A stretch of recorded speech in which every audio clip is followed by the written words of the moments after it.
Assalamualaikum warahmatullahi wabarakatuh. Alhamdulillahi rabbil alamin.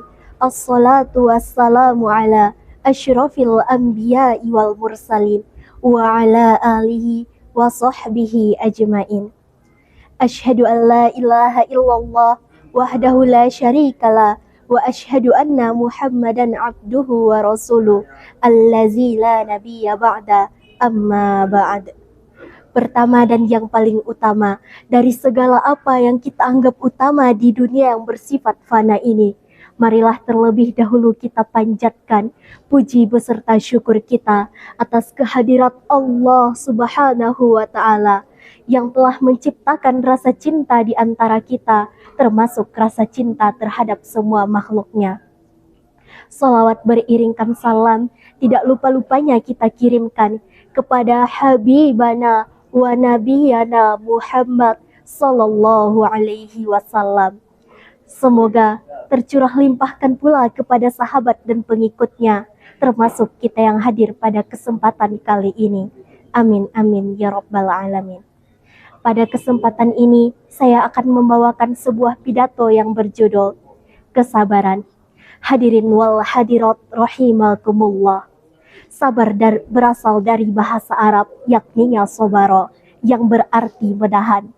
Sedangkan menurut istilah, sabar berarti menahan diri dari perilaku yang tidak disukai oleh Allah Subhanahu wa Ta'ala dan sesuatu yang dilarang oleh Allah Subhanahu wa Ta'ala.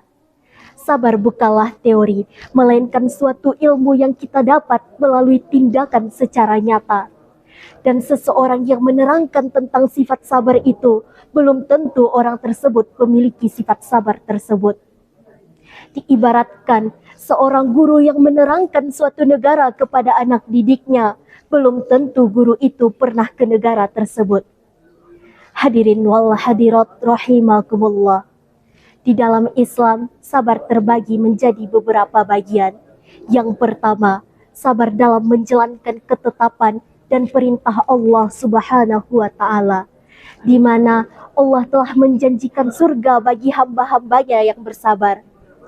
Kedua, sabar dalam menjalankan larangan Allah, menjauhi larangan Allah Subhanahu wa Ta'ala.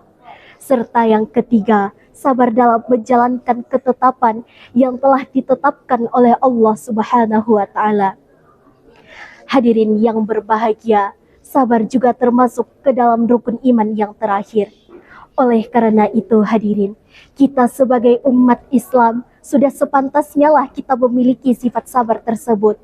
Dan hendaklah kita bersabar atas segala sesuatu, atas segala ujian yang telah diberikan Allah kepada kita. Karena hadirin, di balik ujian tersebut pastinya Allah punya, karena hadirin, di balik ujian tersebut pastinya Allah memiliki sebuah kehendaknya. Sebagaimana Allah berfirman dalam Al-Quran, surah Al-Baqarah ayat 153. A'udzubillahi minasyaitonirrajim. Bismillahirrahmanirrahim. Ya ayyuhallazina amanu sta'inu bis sabri was salah. Innallaha ma'as sabirin. Wahai orang-orang yang beriman, sesungguhnya mintalah pertolongan kepada Allah dengan sabar dan sholat. Sesungguhnya Allah beserta orang-orang yang sabar. Hadirin ya rahimakumullah. Dalam ayat tersebut telah Allah jelaskan bahwa Allah selalu beserta orang-orang yang sabar dan orang-orang yang menjaga sholatnya. Karena sebagai hamba yang hidup di dunia, hanya Allah lah yang menjadi tujuan hidup kita. Allah juga telah berfirman dalam Quran surah Al-Furqan yang artinya Allah telah menjanjikan kedudukan yang tinggi di surga bagi hamba-hambanya yang bersabar. Oleh karena itu hadirin, sebagai kesimpulan, hendaknya lah kita menjadi hamba-hamba yang bersabar dan hamba-hamba yang menjaga sholatnya agar kita selalu dijaga dan dilindungi oleh Allah Subhanahu wa Ta'ala. Serta kita mendapat kedudukan yang tinggi di surganya Allah Subhanahu wa Ta'ala. Mungkin demikian yang dapat saya sampaikan. Wabillahi taufik wal hidayah. Wassalamualaikum warahmatullahi wabarakatuh.